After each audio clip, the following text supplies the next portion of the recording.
Hello everyone, and welcome to the first true episode of the educational podcast. This episode, I'm going to give it a runtime, probably about 5 minutes or so. I may elaborate and make it longer. Anyways, we'll be focusing on here, The Handmaid's Tale by Margaret Atwood. Now, let me start out by saying that personally, I myself let this have no effect on your judgment of the book whatsoever. I myself did not enjoy this book whatsoever. But that's not going to stop me from helping you figure out how to analyze it. So, we're going to start off with a brief, concise rundown of the storyline of The Handmaid's Tale. So basically, our main character, who has no true name, the name given to her in the book is Offred. We'll go more into that later. Now, basically, she is in a dystopian society called the Republic of Gilead, where women are used for nothing but birth-giving. And that's it. They have no freedom. And trust me, the men are not any better off. Men are used for nothing but conception. You know what I mean. And everyone is used only for their need in society, which actually falls into a certain story archetype, but we'll get into that. So basically, it's a story of her in this society trying to adapt and trying to cope with it while still trying to retain her humanity. And it goes into her past a lot, and she thinks about what life used to be. In fact, most of the book is reflection done by her. Anyways, while she's here in this dystopian society, she forms a sort of relationship with the commander, who is the head of the household where she lives, and he's the one that is assigned to impregnate her. It's not a healthy relationship, and it's definitely not a real relationship. It's more just they both need contact. Of course, she also starts a relationship with one of the male servants there called Nick, and that one is slightly more healthy, but still mostly contact based. Now, I don't know if you've read The Handmaid's Tale or not. This whole educational podcast is going to be assuming that you have read it, so that we can help you to analyze it more proficiently. So, one of the first things that anyone is going to notice about The Handmaid's Tale is the extremely strong use of color schemes. And as such, I'm sure Miss Wilder will be pleased to see that I am wearing red, because red is the theme of the book, and red is the theme of Offred, our main character. All of the clothes that she has to wear are red. Red is the color of life. Red is the color of fire. Red is the color of passion. Red is the color of emotion. Red is the color of birth. Now, passion, emotion, and birth are very important here. It's used as a form of irony, because Offred lacks all of those things that red stands for. She is a handmaid. She is used for nothing but biological conception. So her life has been stripped of all passion, all emotion.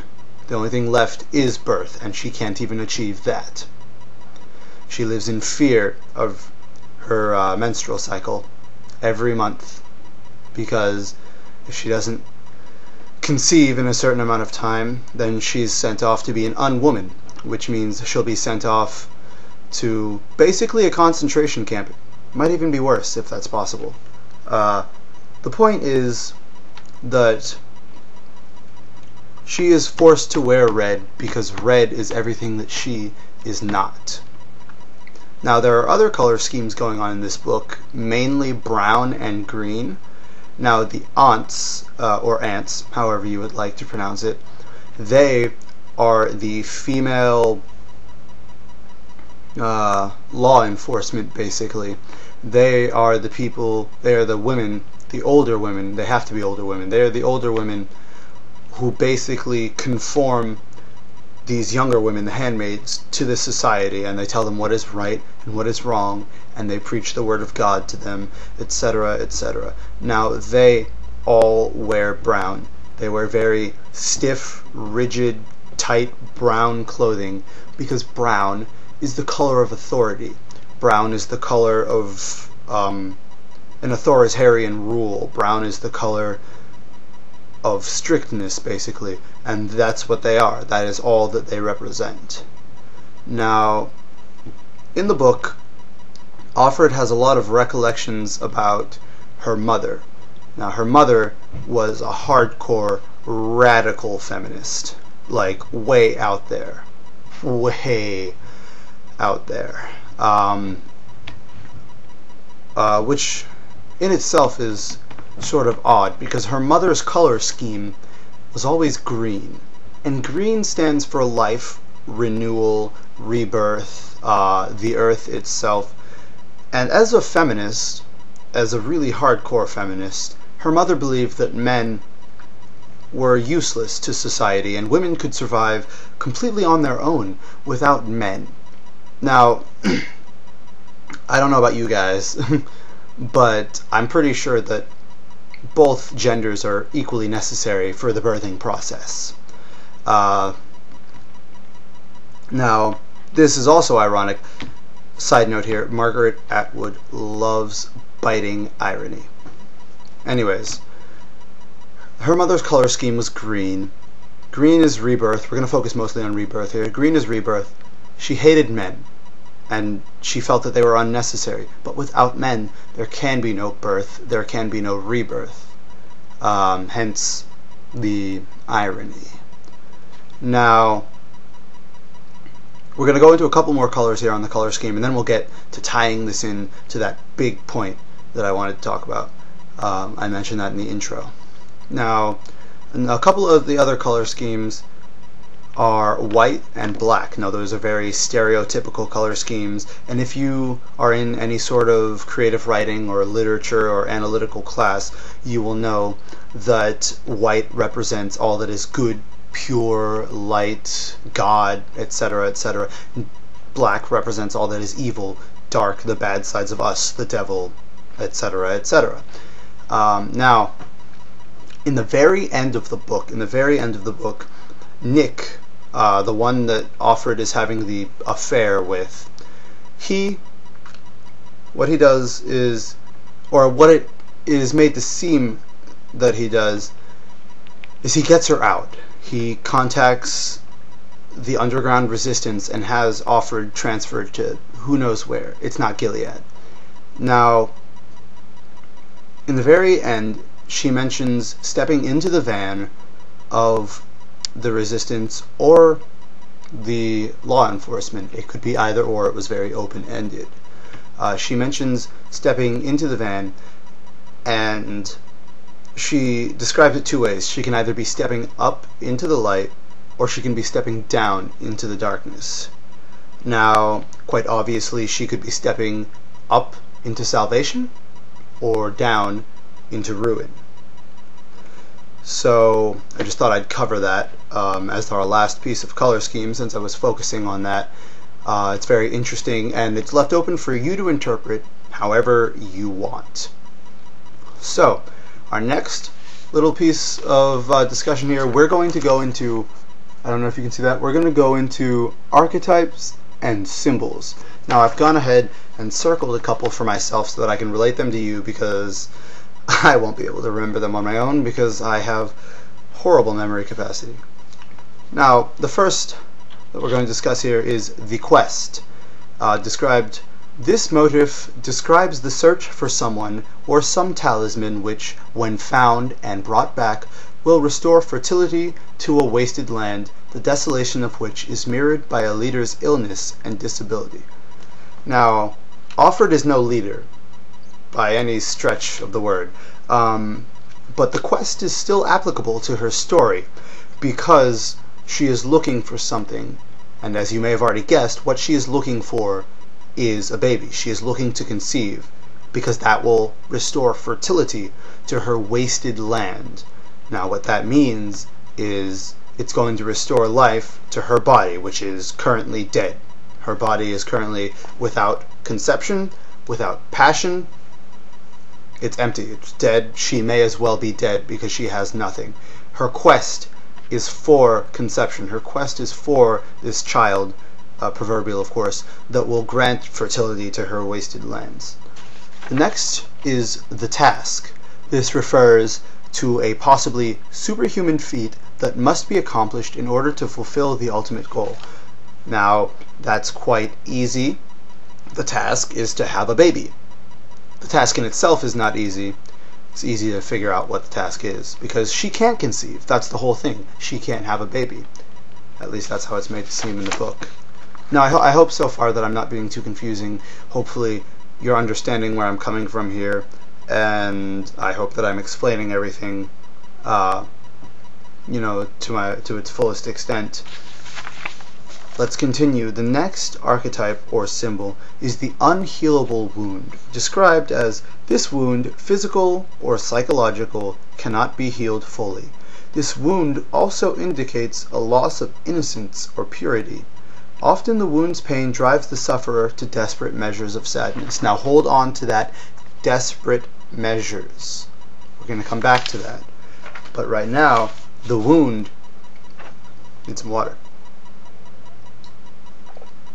The wound is Offred's past. She is continually hurt by her past. She is crippled by it, and she's unable to feel in any capacity like she could have in the past because of the things that happened in her past. When the Republic of Gilead was instated, and there was a coup to overthrow the current government, which was our government, by the way. This happens in what was America.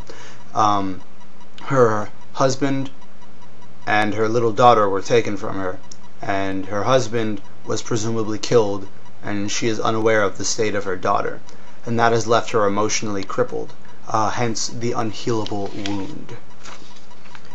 The next is the magic weapon.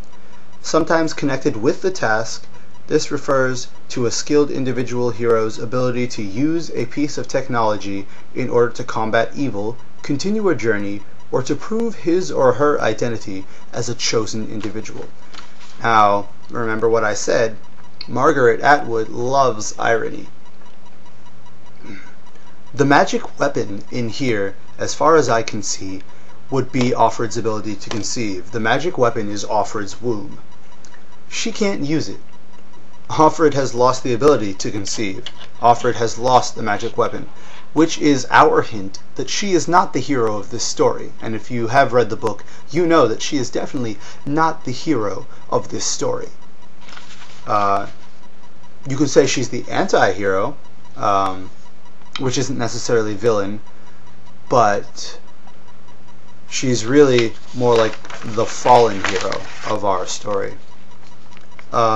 Let's see, we already went over the color schemes. Shapes. There's only one shape that I really want to focus on with this piece of literature, and that is oval. Oval is the shape of the womb. Oval is the shape of an egg, ovule. See the connection? Oval is the shape of women and passivity. Can't tell if I'm saying that right. In general. Now, Offred's room is slightly oval shaped, the room in which she is forced to spend most of her life. On the ceiling there is a sort of decoration or mural that is oval shaped. Offred is forced to eat meals that are pretty much the same every day, and in the morning her meal is a hard-boiled egg. Eggs in themselves are a representation of fertility, but they are also oval. See the connections? So I just wanted to cover that. Make sure you all got that. Oh yes, objects. Objects. The only object that I want to focus on here is the mask. All handmaids are forced to wear these headdresses that have angel wings cover them like this. See, you look at me from the side, you can't see my face. That's what the angel wings do. Now, these are a sort of mask. Masks are obviously used for concealment, but when you wear a mask, your true self is what comes out, because you can act however you want if no one knows what is behind the mask. So, in the book, all of the underground things that happen that have to do with the resistance, whenever Offred talks about them or speculates about them, you will notice that she is never doing so when she is in her room undressed. She always speculates about these things when she is out in the public wearing her headdress, because that is the only time that no one can truly see her. Now, here we go. This is the character archetype that Offred fits more perfectly than hero, anti-hero, fallen hero. Offred is, and this is a very weird position for the main character to take, but Offred is nothing more than the temptress. She is veritably the piece of meat of the story. The temptress, characterized by sensuous beauty, she is one whose physical attraction may bring about the hero's downfall. Now, it is described in this book that Offred is anything but sensuously beautiful. In fact, all women in this book are made not to look beautiful. But she still is the temptress. The only difference is that she's not bringing about the downfall of others. Because she is the temptress, she is bringing about the downfall of herself. In her affair with Nick, in her inability to connect with the commander, basically, that's basically it. She's bringing down herself because of her ability to tempt with the flesh. And now that we've covered this book's specific archetypes and symbols, etc., etc., I am going to tell you how I connect it back to my initial theme, which was disparity is required to create change. Now, sorry, I got a crick in my neck. I've been sitting here too long. Now, disparity is required to create change. You'll see it in every major dystopian novel. You'll see it in every real-life situation. But what happens here is, I think we can both agree that Offred's situation is definitely the height of disparity. It's like the lowest she's going to get. There's nowhere else to go at this point. And that is what creates change, be it positive or negative or neutral. But it still creates change. The change in here is that she joins the resistance, supposedly. She gets out of Gilead with the help of Nick. She escapes. That's the change. Or she's taken to the authorities. She's put to death for her crimes. She does not escape. She is subverted, subjugated. Those are the two possibilities of change here.